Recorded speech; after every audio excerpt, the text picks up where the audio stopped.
چاہے ان کا طریقہ ہو یا نہ ہو. موسیقی اسلام میں حرام ہے. تو خاص طور سے جب کہ وہ ان کا شعار بن جائے تو اس کو اپنانا جائز نہیں ہے. تو یہ مثال کے طور پر آپ دیکھیں کہ بہت ساری چیزیں مسلمانوں میں ہیں. قبروں کے اوپر پھول چڑھانا آج کس کا طریقہ ہے؟ یہ مسلمانوں کا طریقہ نہیں ہے. اللہ کے نبی صلی اللہ علیہ وسلم اور صحابہ اس کو نہیں کرتے تھے. لیکن آج آپ دیکھیں گے کہ بہت سارے مسلمان قبروں پر پھول چڑھاتے ہیں. قبروں پر پھول رکھنا، گلدستے رکھنا، اس طرح کی چیزیں کرنا، یہ یہود و نصارہ کا طریقہ ہے، دوسری قوموں کا طریقہ ہے. اس کو ہم نے اپنا لیا، یہ صحیح نہیں ہے.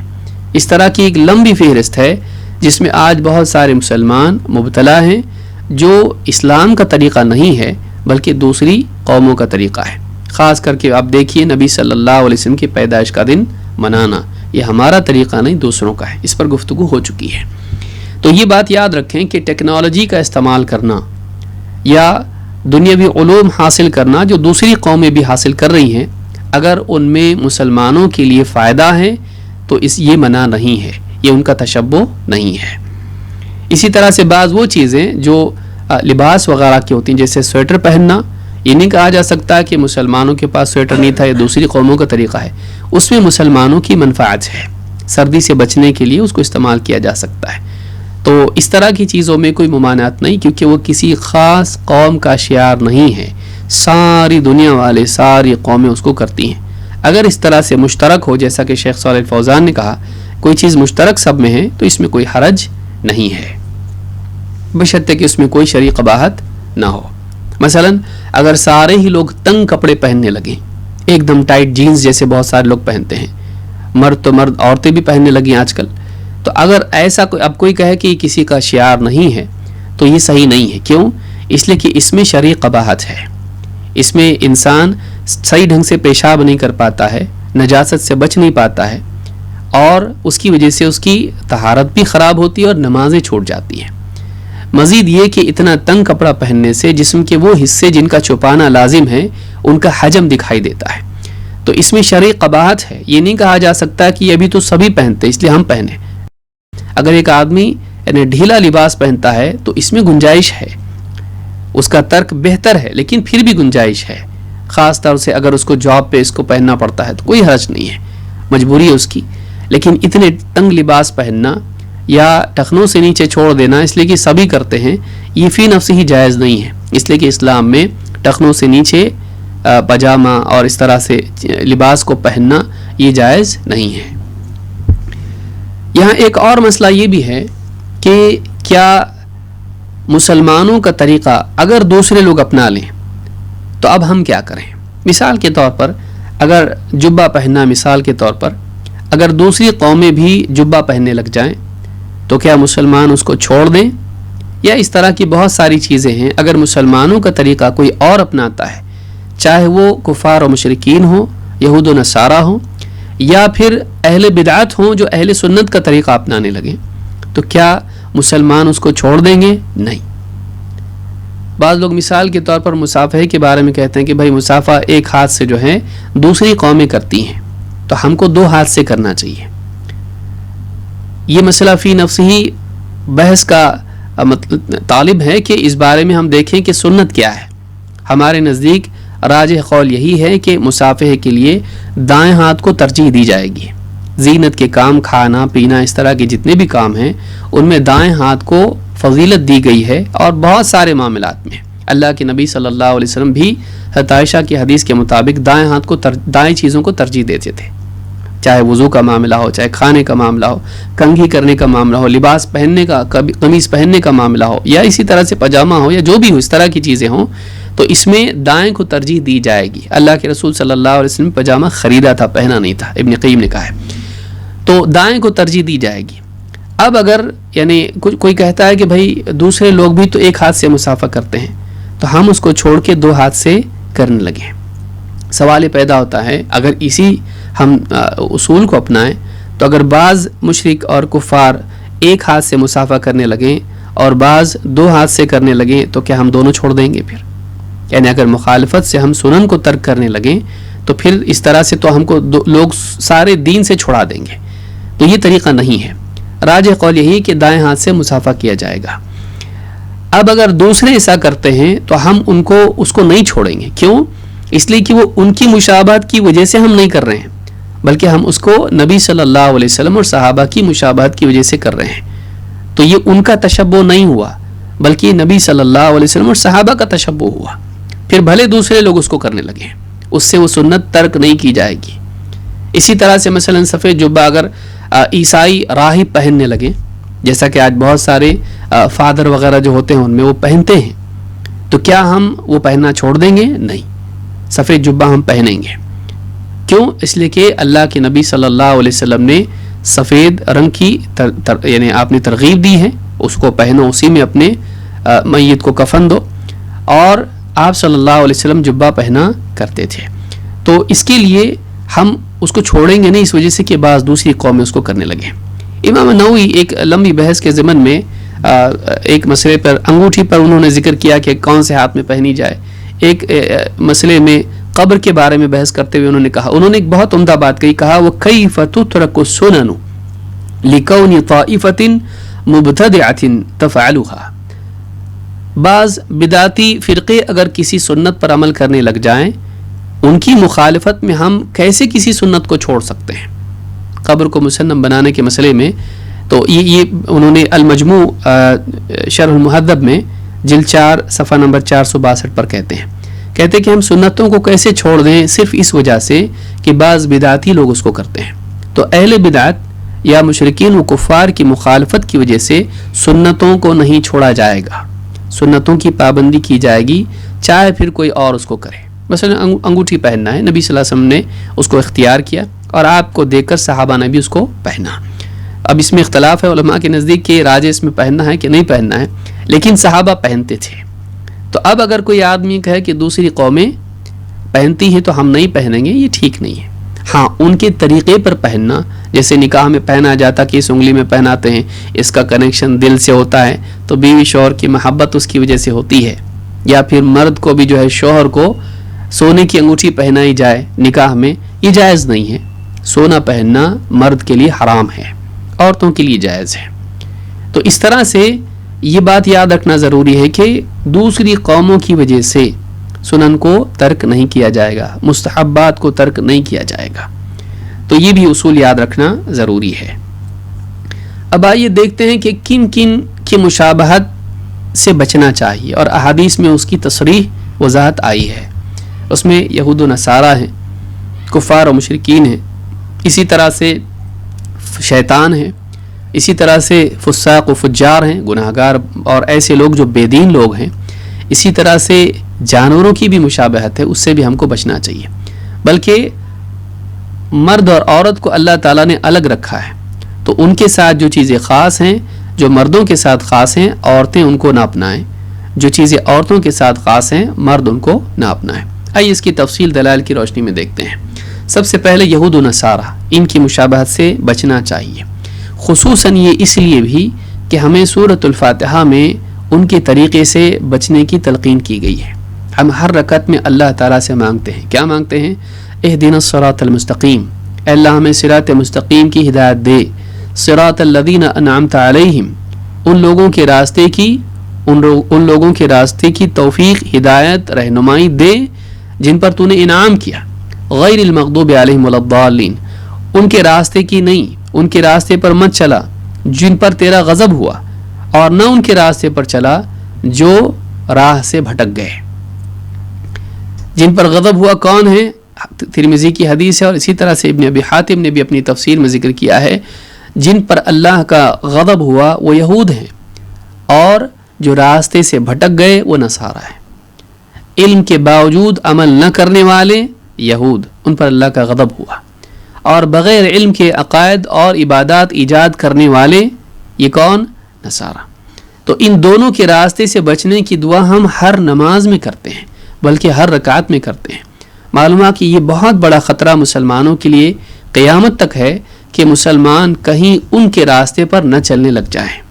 اور بدقسمتی سے دیکھنے میں یہی آتا ہے کہ مسلمانوں میں ایک بڑا طبقہ ہے جو دین کے بہت سارے معاملات میں یہود و نصارہ کی مشابہت کرتا ہے، بلکہ بعض چیزوں میں خاص کر کے دعوت وغیرہ کے معاملات میں تو ان کو دیکھ کر ان کی مشابہت کی باتیں بھی کرتا ہے. یہ بہت افسوس کی چیز ہے۔ اللہ کے نبی صلی اللہ علیہ وسلم فرماتے ہیں لیس منا من تشبہ بغیرنا لا تشبہوا بالیہود ولا بالنصارى، وہ ہم میں سے نہیں جو ہمارے غیر کی مشابہت اختیار کرے۔ اس میں سارے آ جاتے ہیں، یعنی یہاں پر تخصیص یہود و نصارہ کی نہیں ہے۔ پہلے جملے میں کہا وہ ہم میں سے نہیں جو ہمارے علاوہ کسی اور کی مشابہت اختیار کرے۔ معلوم ہوا کہ مطلوب یہ ہے کہ نبی صلی اللہ علیہ وسلم اور صحابہ کی مشابہت کی کوشش کی جائے۔ ہم برابری نہیں کر سکتے ہیں۔ بعض لوگ جہالت میں آ کے کہتے ہیں کیا تم رسول صلی اللہ علیہ وسلم کے برابر ہو گئے جو سنت پہ چلنے لگ گئے، ان کے راستے پر چلنے کی دعوت دیتے ہو؟ ہم اس راستے پر چلنے کی دعوت دیتے ہیں، برابر ہونے کی دعوت نہیں دیتے ہیں۔ کوئی آدمی واقعی رسول صلی اللہ علیہ وسلم کی طرح نہیں کر سکتا ہے، کیونکہ آپ کے اندر خشوع، خضوع، یقین اور محبت اللہ کی، عبودیت کی وہ کیفیات، خشیت وہ خوف اللہ کا جو بھی تھا، تقوی جو تھا، وہ ہم کہاں سے لا سکتے ہیں؟ لیکن ظاہری اعتبار سے آپ نے جس عمل کو جیسے کیا، رکوع، سجدہ، قیام، یہ جو بھی اعمال آپ نے کیے، لباس وغیرہ، اس میں ہم کوشش کر سکتے ہیں مشابہت کی ظاہری حد تک اپنی اوقات کے اعتبار سے، تو یہ ہم کر سکتے ہیں۔ تو آپ نے فرمایا کہ لیس منا من تشبہ بغیرنا، یہاں بغیرنا میں اشارہ ہے مسلمانوں کا شعار، صحابہ، نبی صلی اللہ علیہ وسلم، صرف آپ صلی اللہ علیہ وسلم نہیں بلکہ آپ کے ساتھ صحابہ بھی۔ تو کہا لیس منا من تشبہ بغیرنا، وہ ہم میں سے نہیں جو ہماری بجائے کسی اور کی مشابہت اختیار کرے۔ اور پھر آپ نے مزید تاکیداً کہا، جس میں خاص جن کا خطرہ تھا، آپ نے کہا لا تشبہوا بالیہود ولا بالنصارى، یہود کی مشابہت اختیار مت کرو اور نہ نصارہ کی۔ اس حدیث کو امام ترمذی نے روایت کیا ہے، صحیح الجامع الصغیر حدیث نمبر 5434، حدیث حسن ہے۔ اس حدیث میں بالکل صاف الفاظ میں اللہ کے نبی صلی اللہ علیہ وسلم نے یہود و نصارہ کی سملیرٹی، ریزمبلنس، ان کے طور طریقوں کو اپنانے، ان کی مشابہت اختیار کرنے سے منع کیا ہے۔ اس کی ایک مثال خود نبی صلی اللہ علیہ وسلم سے ملتی کہ آپ بھی اس کا اہتمام کرتے تھے، اور اس میں ایک مسئلہ بھی سامنے آتا ہے جس سے ہم اور ایک مسئلے پر بات کریں گے۔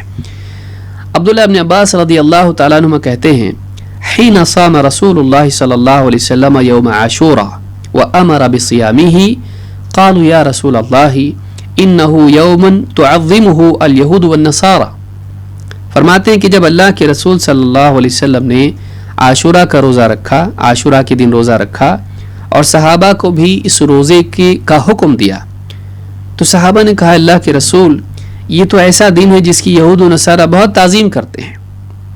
آپ یہاں غور کریں کہ صحابہ کا مزاج بن چکا تھا مدینے میں کہ یہود و نصارہ کی مشابہت اختیار نہیں کی جاتی ہے۔ اللہ کے نبی صلی اللہ علیہ وسلم کو خود صحابہ نے کہا اللہ کے رسول اس دن، صحابہ نے کہا کہ اس دن یہود و نصارہ بھی اس کی تعظیم کرتے ہیں، وہ بھی اس دن روزہ رکھتے ہیں، کہیں ہم ان کے مشابہ تو نہیں ہو رہے ہیں۔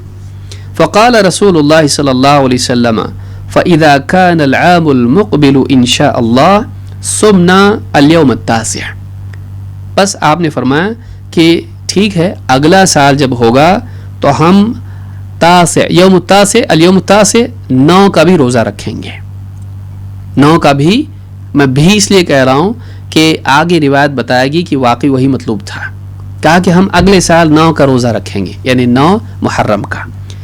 کہتے ہیں کہ فلم یأتی العام المقبل حتی توفی رسول اللہ صلی اللہ علیہ وسلم، ابن عباس رضی اللہ تعالیٰ عنہ کہتے ہیں کہ لیکن اگلا سال آیا بھی نہیں کہ اللہ کے رسول صلی اللہ علیہ وسلم کی وفات ہو گئی۔ تو اس حدیث کو امام مسلم نے کتاب الصیام حدیث نمبر 1134 پر روایت کیا ہے۔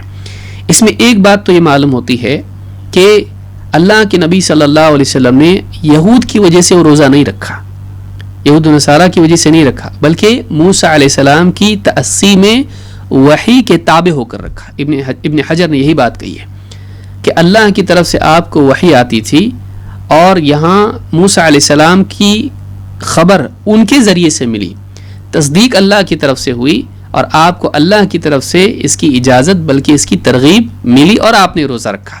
یہ نہیں کہ آپ نے یہود کو دیکھ کے روزہ رکھا، بلکہ اللہ کے رسول صلی اللہ علیہ وسلم وحی کے تابع عمل کرتے تھے۔ لیکن اس دن یہود بھی روزہ رکھتے تھے، تو صحابہ نے آپ کو کہا اللہ کے رسول وہ بھی تو روزہ رکھتے ہیں اس دن، نصارہ بھی اس دن کی تعظیم کرتے ہیں، تو کہا کہ اگلا سال جب آئے گا تو ہم 9 کا روزہ رکھیں گے۔ معلوم ہوا کہ مخالفت صرف ترک میں نہیں ہوتی ہے، مخالفت اضافی بھی ہو سکتی ہے، اس لیے کہ مخالفہ کہتے ہیں، جسے آپ دیکھیے کہ کان اذا یوم عید خالف الطریق، اللہ کے نبی صلی اللہ علیہ وسلم جب عید کا دن ہوتا تو راستہ بدل دیتے، جس راستے سے گئے دوسرے راستے سے آتے۔ مخالفت ترک میں بھی ہوتی ہے اور مخالفت اضافے میں بھی ہوتی ہے، بدلنے میں بھی ہوتی ہے۔ تو یہاں آپ نے کیا کیا، آپ نے 9 کا تو روزہ 10 کا تو روزہ رکھا، لیکن ساتھ میں 9 کی بھی بات کی، تو اب ان کی مخالفت اس اعتبار سے ہوئی کہ وہ افراد کرتے ہیں اور ہم افراد نہیں کرتے ہیں۔ اسی لیے ابن عباس رضی اللہ تعالیٰ عنہما ایک دوسری روایت میں کہتے ہیں، جو خود اس کے راوی ہیں اس حدیث کے، اس کے گواہ ہیں، شاہد ہیں، مراد حدیث سے کیا ہے، صرف 9 کا رکھا جائے یا 9 اور 10 کا رکھا جائے۔ ابن عباس رضی اللہ تعالیٰ عنہ کہتے ہیں صوم التاسع والعاشر وخالف الیہود۔ ابن عباس کہتے ہیں کہ 9 اور 10 محرم کا روزہ رکھو اور یہود کی مخالفت کرو۔ معلوم ہے کہ مراد رسول صلی اللہ علیہ وسلم کی یہ نہیں تھی کہ آپ 10 کو چھوڑ کے 9 کو روزہ رکھیں، بلکہ 9 کے ساتھ میں 10 کا بھی روزہ رکھنا تھا۔ یہی بات ابن عباس نے ایک دوسری روایت میں کہی، جس کو امام البیہقی نے روایت کیا ہے کتاب الصیام میں، اور اسی طرح سے امام عبدالرزاق نے اس کو روایت کیا ہے، اور صحیح ابی داود کتاب الام میں شیخ الالبانی نے حدیث نمبر 2114 کے تحت اس پر گفتگو کی ہے اور اس کو صحیح کہا ہے۔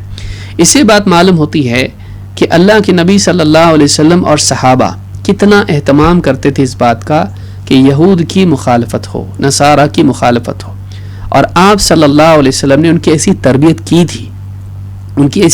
کی تھی کہ وہ خود جانتے تھے کہ ہر معاملے میں ہم کو ان کی مخالفت کرنا چاہیے۔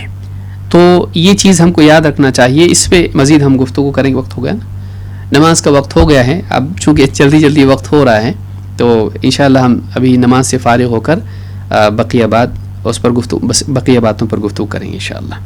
اقول هذا واستغفر الله لي ولكم۔ الحمد لله رب العالمين والصلاة والسلام على سيد الأنبياء والمرسلين نبينا محمد وعلى آله وصحبه أجمعين، اما بعد۔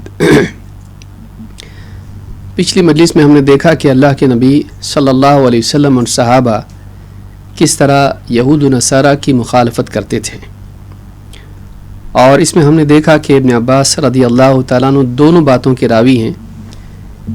ایک تو وہ واقعہ جو عاشورہ سے متعلق ہے، اور دوسرے انہوں نے خود فتویٰ بھی اسی بات کا دیا کہ 9 اور 10 کو روزہ رکھا جائے اور یہود کی مخالفت کی جائے۔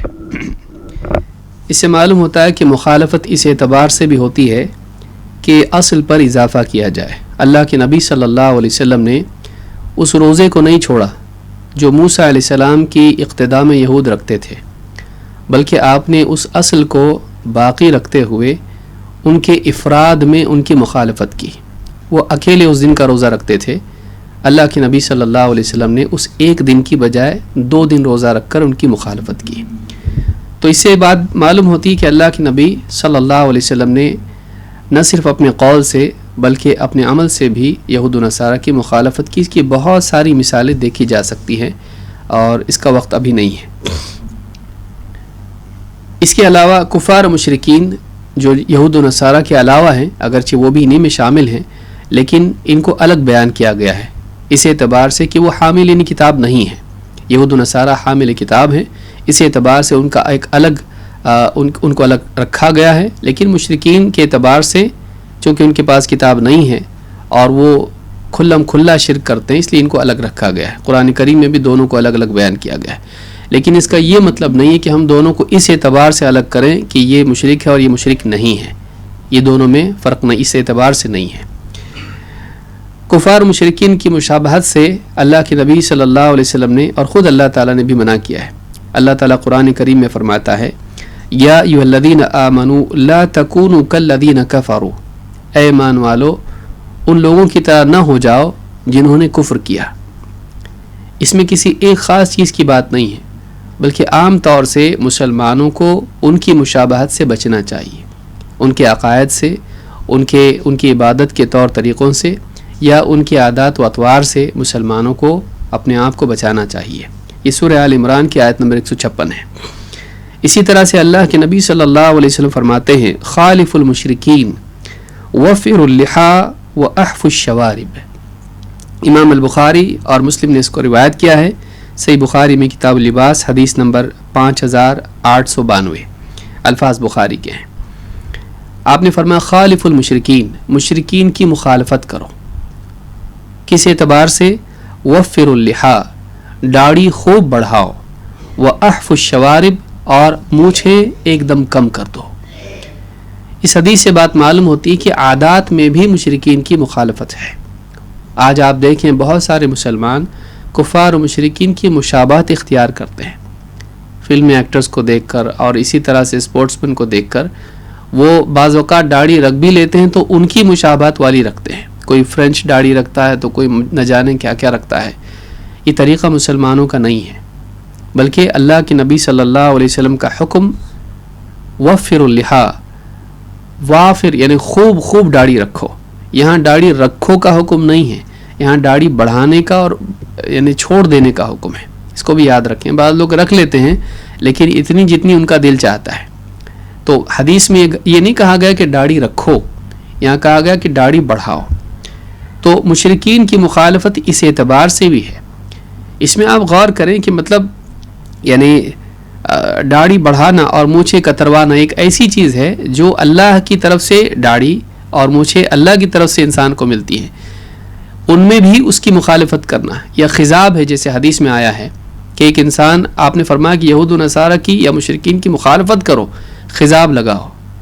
تو آپ دیکھیں یہاں پر آپ علماء نے کہا کہ یعنی بال سفید ہونا یہ اللہ کی طرف سے ہوتا ہے، انسان کا اپنا اکتساب اس میں نہیں ہے، لیکن چونکہ دوسری قومیں خضاب نہیں کرتی ہیں تو اس میں مسلمانوں کو کہا گیا کہ تم خضاب کرو۔ جو چیز انسان کا اپنا کسب نہیں ہے اس میں جب ان کی مخالفت ہے تو جو ان کے اپنے اعمال ہیں، جو ان کے کسبی اعمال ہیں جن کو وہ خود نیت سے کر رہے ہیں، داڑھی سفید ہونا تو ان کا اپنا کسب نہیں ہے، لیکن دوسرے اعمال جو ان کا اپنا کسب ہے ان میں کتنی مخالفت ہونی چاہیے، یہ بھی بعض اہل علم نے اس بارے میں کہا ہے۔ تو کہا کہ خالف المشرکین وفر اللحا واحف الشوارب، مشرکین کی مخالفت کرو اور داڑھی بڑھاؤ اور مونچھیں کم کرو۔ آج الٹا معاملہ ہے، بہت سارے لوگ بہت سارے ایکٹرز کی مشابہت میں مونچھیں چھوڑ دیتے ہیں جن سے بالکل ہونٹ ان کی چھپ جاتے ہیں، بلکہ کھانے پینے میں بھی ان کے ساتھ شریک ہو جاتی ہیں ان کی مونچھیں، اور داڑھی بالکل غائب ہوتی ہے۔ تو یہ جو فیشن ہے یہ مسلمان کے لیے ذلت کی چیز ہے کہ وہ کفر اور شرک میں پڑے ہوئے لوگوں کی مشابہت اختیار کرے اور اپنے نبی محمد عربی صلی اللہ علیہ وسلم کے حکم کی تعمیل نہ کرے، آپ کی مشابہت نہ کرے۔ اس سے بڑھ کے اور ذلت انسان کی کیا ہوگی کہ وہ کس کی صف میں جا کے کھڑا ہو گیا۔ تو اس حدیث سے بات معلوم ہوتی ہے کہ ان کی مشابہت نہیں کرنا چاہیے۔ اسی طرح سے ان کی عیدوں میں ان کی مشابہت نہیں کرنا چاہیے، جو آج ماحول میں دیکھا جاتا ہے۔ ام سلمہ رضی اللہ تعالیٰ عنہ سے روایت ہے، فرماتی ہیں کان رسول اللہ صلی اللہ علیہ وسلم یصوم یوم السبت و یوم الاحد، اللہ کے رسول صلی اللہ علیہ وسلم سنیچر اور اتوار کا روزہ رکھتے تھے جوڑی سے، اکیلے سنیچر کا منع ہے، لیکن سنیچر اور اتوار کا روزہ رکھتے تھے۔ اکثر ما کان یصوم من الایام، دوسرے دنوں کے مقابلے میں بہت زیادہ ان دو دنوں کا روزہ رکھتے تھے۔ ویقول انہما عیدان للمشرکین فاحب ان اخالفہم، اور آپ اس کی تعلیل میں اس کی وجہ کیا بیان کرتے تھے؟ آپ کہتے تھے یہ دونوں دن مشرکین کی عید کے دن ہیں، تو مجھے یہ بات پسند ہے کہ میں ان کی مخالفت کروں۔ عید کے دن روزہ نہیں ہوتا ہے، لہٰذا یہ ان کی عید کے دن ہیں تو میں پسند کرتا ہوں کہ ان کی عید کے دن میں روزہ رہوں۔ ہمارے ہاں آپ دیکھیے جو ایام التشریق ہوں یا عید الاضحیٰ اور عید الفطر ہیں، یہ پانچوں دن ہیں، ان دنوں میں روزہ رکھنا جائز نہیں ہے، عید کے دن روزہ نہیں ہے، بلکہ اسی یعنی آپ دیکھیں آپ صلی اللہ علیہ وسلم فرما رہے ہیں کہ یہ ان کی عید کے دن ہیں، لہٰذا ان دنوں میں ان کی مخالفت کرنا پسند کرتا ہوں، وہ روزہ نہیں ہے تو وہ روزہ یعنی ان دنوں میں روزہ رہتا ہوں۔ تو اس حدیث سے بات معلوم ہوئی کہ اللہ کے نبی صلی اللہ علیہ وسلم نے عیدوں کے اعتبار سے بھی مشرکین کی مخالفت کی تعلیم دی ہے۔ آج مسلمانوں میں آپ دیکھنے میں آتا ہے کہ جو دن وہ لوگ مناتے ہیں وہ لوگ ہم بھی مناتے ہیں، بہت سارے ان کی عیدوں میں شریک ہوتے ہیں، ان سے محبت کے اظہار کے طور پر اور ان سے اتحاد دکھانے کے لیے۔ دیکھیے مشرکین اور کفار کے ساتھ میں مسلمانوں کو احسان اور انصاف کا سلوک کرنا چاہیے، نہ مسلمان ان کے ساتھ بد اخلاقی کریں، نہ ان پر ظلم کریں، ان پر احسان کریں، ان کے دکھ درد میں ان کے کام آئیں، ان کی تکلیفوں میں ان کو سہارا دیں، بھوکے ہیں تو کھلائیں، پہننے کے لیے نہیں تو پہنائیں، اگر ان کے لیے کوئی پریشانی ہے، پڑوسی کوئی ہے کسی مسلمان کا، اس کی بیماری اور اس کی پریشانی میں اس کے کام آئیں، ٹھیک ہے، یہ اس پر رحم کرے، لیکن ان کے کلچر کو اپنانا یہ اسلام میں نہیں ہے۔ ہمارا اپنا ایک جینے کا طریقہ ہے جو محمد صلی اللہ علیہ وسلم نے بتایا کہ تم کو جنت میں جانا تو یہ کرنا پڑے گا۔ اللہ تعالیٰ نے خود بتلایا کہ اللہ کا محبوب بننا پڑے گا، محمد صلی اللہ علیہ وسلم کے راستے پہ چلنا پڑے گا۔ قل ان کنتم تحبون اللہ فاتبعونی یحببکم اللہ، اے نبی آپ کہہ دیجئے کہ اگر تم واقعی اللہ سے محبت کرتے ہو تو میری اتباع کرو، اللہ بھی تم سے محبت کرے گا۔ تو معلوم ہے کہ اللہ کا محبوب بننے کے لیے رسول کی اتباع کرنی پڑے گی، لیکن آج مسلمان دوسری قوموں کا محبوب بننے کے لیے ان کی اتباع کر رہا ہے۔ غور کیجئے کیا مقصود کیا ہے اس میں؟ بھئی ہم محبت، دوسروں کے دلوں میں ہماری محبت پیدا ہو جائے تو ہم ان کے تیوہار میں ان کے ساتھ ہو جا رہے ہیں، کیوں؟ تاکہ دلوں میں محبتیں پیدا ہوں، حالانکہ اس کو چاہیے یہ تھا کہ وہ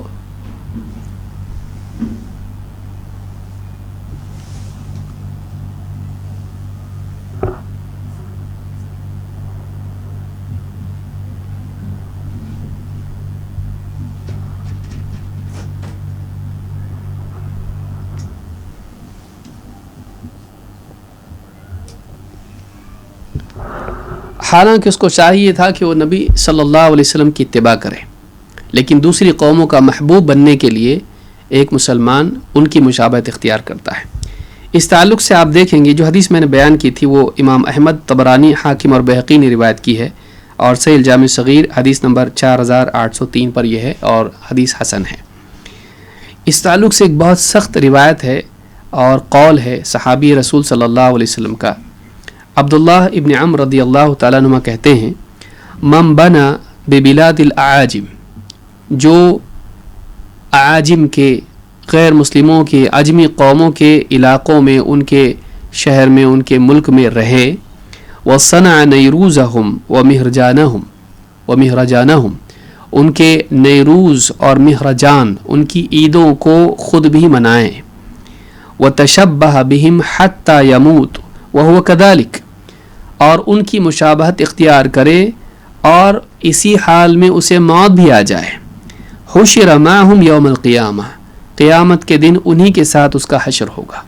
میں پھر سے حدیث پڑھ رہا ہوں، کہتے ہیں من بنا ببلاد الاعاجم، جو اجمیوں کے دیس میں جا کے بسے، وصنع نیروزہم ومہرجانہم، اور ان کے نیروز اور مہرجان یعنی ان کی عیدیں منائیں، خود بھی منائیں، وتشبہ بہم حتی یموت وہو کذالک، اور وہ انہی کی مشابہت اختیار کرے یہاں تک کہ اسی حال میں ہو کہ اسے موت بھی آ جائے، حشر معہم یوم القیامہ، قیامت کے دن اس کا حشر انہی کے ساتھ ہوگا۔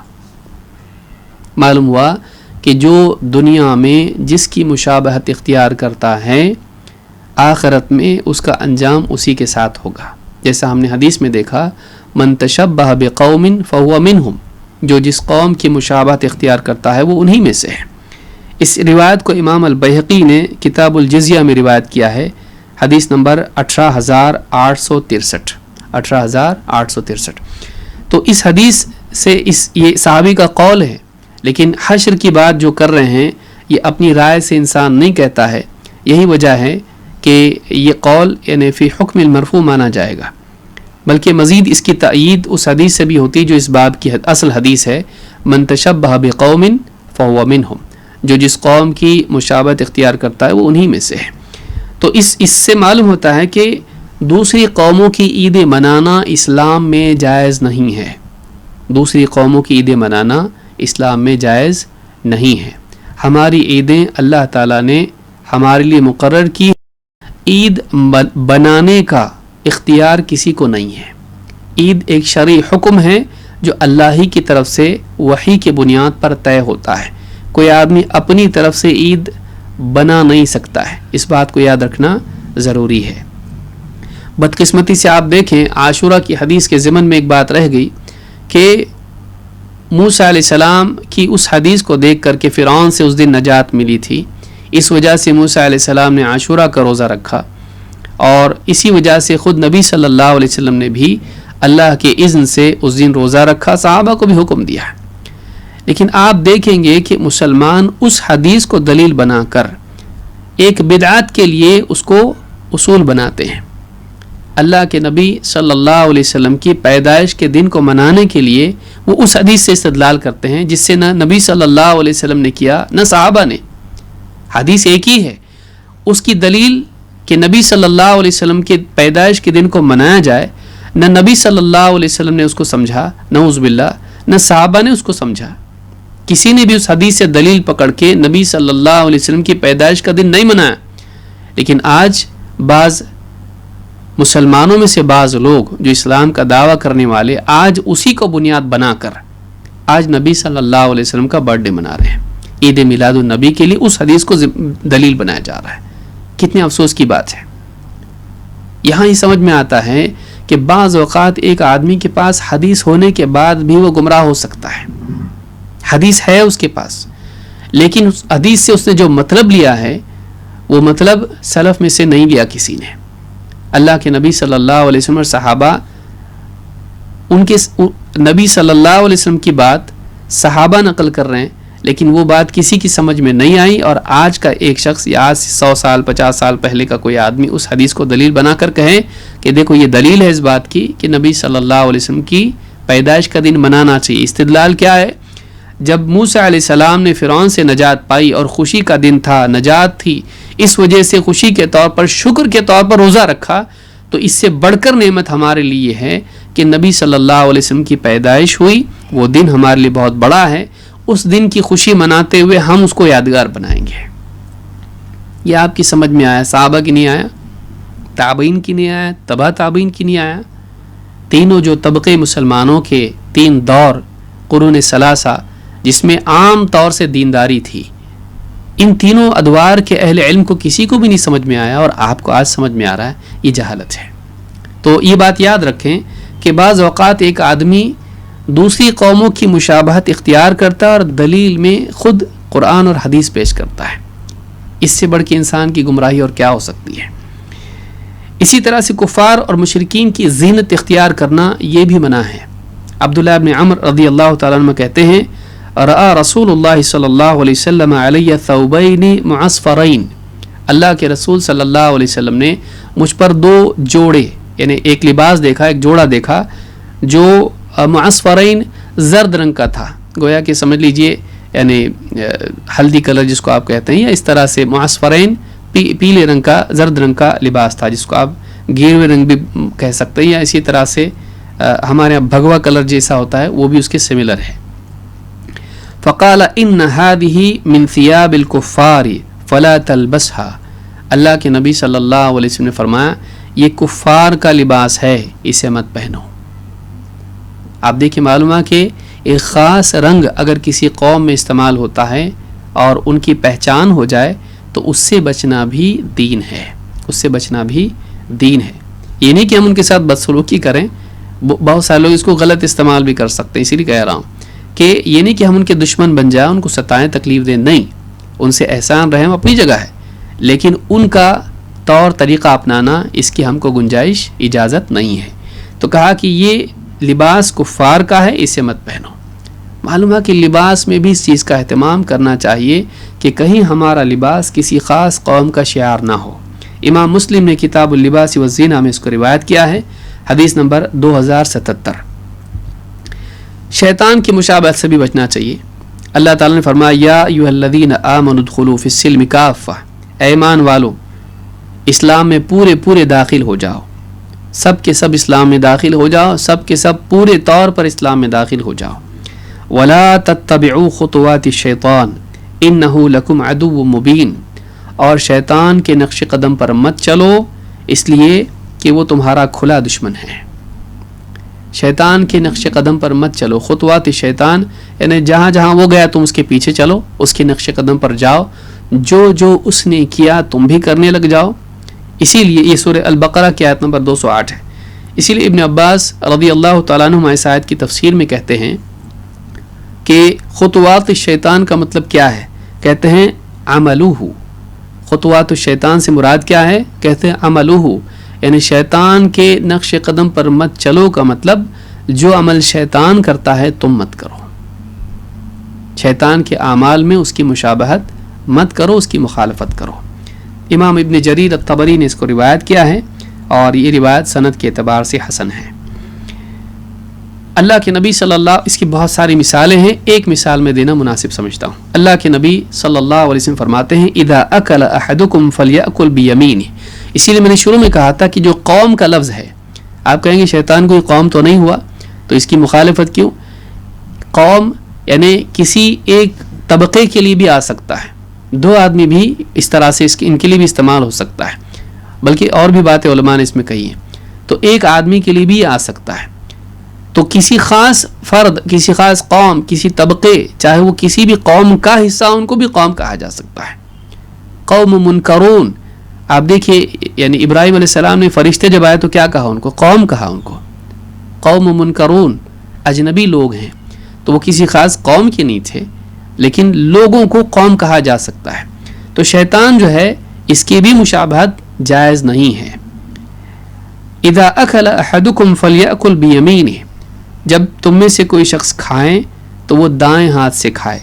وَإِذَا شَرِبَ فَلْيَشْرَبْ بِيَمِينِهِ, اور اگر وہ پانی پیے یا کچھ بھی پیے, شربت وغیرہ, تو وہ دائیں ہاتھ سے ہی پیے, سیدھے ہاتھ سے. فَإِنَّ الشَّيْطَانَ يَأْكُلُ بِشِمَالِهِ وَيَشْرَبُ بِشِمَالِهِ, اس لیے کہ شیطان کھاتا ہے تو بائیں ہاتھ سے, پیتا ہے تو بائیں ہاتھ سے. امام مسلم نے اس کو روایت کیا ہے کتاب الاشربہ میں حدیث نمبر 2020 پر.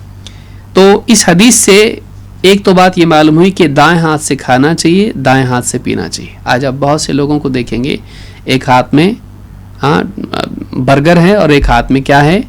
Coca Cola.